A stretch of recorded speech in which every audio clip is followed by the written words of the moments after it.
ఇప్పుడు నేను చెప్పబోయేది మనం మరిచిన, మనకి తప్పుగా చెప్పబడిన ఒక న్యూస్ గురించి.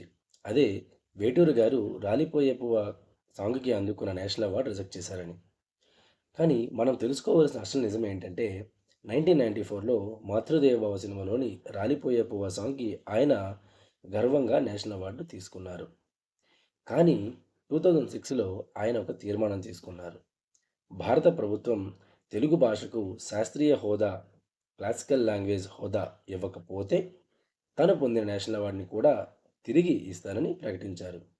తన మాతృభాష గౌరవం కోసం ఇది ఒక పోరాటం, కానీ తిరస్కారం అయితే కాదు.